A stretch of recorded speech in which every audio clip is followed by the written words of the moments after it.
right, so our presentation today is math in radiology and hematology. My name is James Dye. I am a rad tech student slash medical student while I try and figure out where I want to go with it. I was actually able to interview a hematology scientist. He works over at the Stedman Clinic in Vail. He is the lab manager there. All kinds of blood work, I guess, is what he basically works with for the hospital over there. Um, the math involved, some of it was super simple, some of it was extremely complicated, but I was able to learn a few things. The first and most obvious one was anticoagulant. So the hematology lab, the purpose behind their lab is to basically look at patients' blood and um, let us know if there's anything wrong with it, if they're sick in any way. The way they do that is they pull the platelets out of a blood sample. To do that, they have to add some anticoagulant because your blood wants to coagulate, and so it makes it much harder to pull platelets out of coagulated blood. But they have to get their ratios correct. And decades ago, they were able to figure out that the most common international ratio, international normalized ratio, is 9 to 1. So for every 9 parts of blood, they add 1 part anticoagulant. Um, this is just a simple division problem for, yeah, every 9 parts of blood, add a part of anticoagulant. Here's an example I gave of just the most simple, straightforward. If you have 4.5 milliliters of blood, you're going to add zero point 0.5 milliliters of anticoagulant. So I was impressed to find out that there's something that simple involved. But that's as simple as it gets. It gets much more complicated from here. Um, they used the Levy-Jennings chart every day. Basically, they have a machine to help them determine if the blood sample from a patient is off in any way based on some readings. He did not go into super detail of what the readings represent, but for an example here on my chart, the vendor of the machine is going to send a control vial of blood, a vial of blood they know is perfect, is healthy, and this is what you should go off of. So if it's the reading is 250, and they get a patient who comes in and they have also a reading of 250, then they know perfect. This patient is healthy. But he mentioned, 10, 20 years from now, the uh, the control number is not going to stay at 250. It's going to change because of our environment, humanity, adapting. The mean, the control number is going to change over time. So it is up to the Levy-Jennings chart to help us determine um, what is normal, what is a normal control number, and what is still considered control even if it doesn't fit under 250. So this chart gives us, these standard deviations of +1, +2, +3, lets us know what is still normal. Because maybe 10 years from now, over time, maybe the control number is going to be 260, and it's gonna give them that standard deviation number as well of what is normal nowadays. Um, and it also helps them determine, is this an outlier? If they get a patient with a number 300, is that an outlier, or is this the beginning of a trend towards a new control number? And so yeah, very interesting aspect of it. As you see, we try to go into more detail of, is this going to be uh, how to determine these numbers, I guess, and that was more math than I could understand as a non-hematologist, but I felt this was really relevant to our class, standard deviations and reading charts, and they use this daily, so that very educational in that aspect. And the last little bit of math I have here is the hematocrit. It is a measure of the percentage of uh, blood volume that is red blood cells. Down at the very bottom here, I have the average number, and it has 38 to 50% of your blood volume should be made up of red blood cells. That is a normal range. You find this range by them taking, a red blood cell count, taking an estimation. So in my example here, I have 4 million red blood cells per microliter, and then multiplying it by the mean corpuscular volume. In this example, it was 50 femtoliters. Uh, and then after you multiply those numbers together, divide it by 10, and you should have your percentage.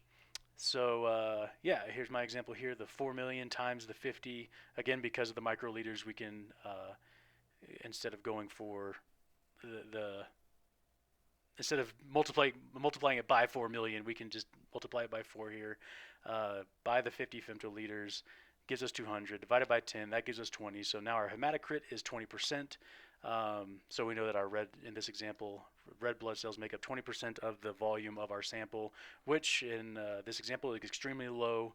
If a hematologist got that number, they would know that something is wrong with the patient, and they were able to go from there. So yeah, very educational. Lots of different math involved, but that is what I was able to learn. And here is Jocelyn with hers. Well, thank you, James, for that. So I am Jocelyn Chavez. I'm currently a radiology tech student, or waiting to be a radiology tech student. I did interview Kim Anderson from Vail Summit Orthopedics over at the Edwards office, and she has been there for over like 5 years now. So she does have a little bit of experience with the patients there and how VSO does their radiology. Um, she did let me know that there's different ways that they can use math, like how James explained. But they also use different rules on the machines, which I thought was really interesting. One of the rules that I did learn was a 15% rule used in radiology when using the X-ray machine to be able to scan a body part, depending on the patient's, I guess, tissue tissue size. I would say. So you can go to the next slide, James. The X-ray machine. There's three different types of X-ray machines. The fixed X-ray machine is basically used for detecting bone fractures and dislocations, probably bigger scans. This machine is not really easy to move around, so you do have to have it plugged in onto a wall, and it's a pretty big machine. Um, let's see here. And the machine can also detect how the bone health is doing, and it is also used for lung infections like pneumonia. It is only used, I guess, mostly for emergencies and patients who have limited mobility. The portable X-ray machine is much smaller than the fixed X-ray machine, as it doesn't require to be connected anywhere like on the wall or have to be in a specific location, but they are limited in the studies and it is difficult to obtain cross-table views. These machines are used for patients who are bedside, and I mean, I guess the benefit of using this machine is you can carry it with you anywhere. Then the last one is mobile X-ray machine. It's basically a machine on wheels. It can detect a broader range of images, and these machines are mostly used for chest radiography. Um, these are also used mostly for bedside patients who cannot move to the radiology floor, so basically patients in the emergency room. Okay, can go to the next slide. And this is where that 15% rule comes in. So this is when you are using an X-ray machine and you are adjusting the kVp. So basically, the kVp is kilovoltage peak, and it controls the penetration powers, meaning the quality of the X-ray beam. And you have the MA, which is milliamperes, which controls the quantity of X-rays produced. So when you are using an X-ray machine, you are adjusting these. And so they use these to be able to scan or image, to see a scan or image better that maintains the same exposure to the image receptor. This allows them to be able to see through thicker tissue and reach the detector. And if the patient has a thinner body, then they can decrease the kVp to a less penetrating beam.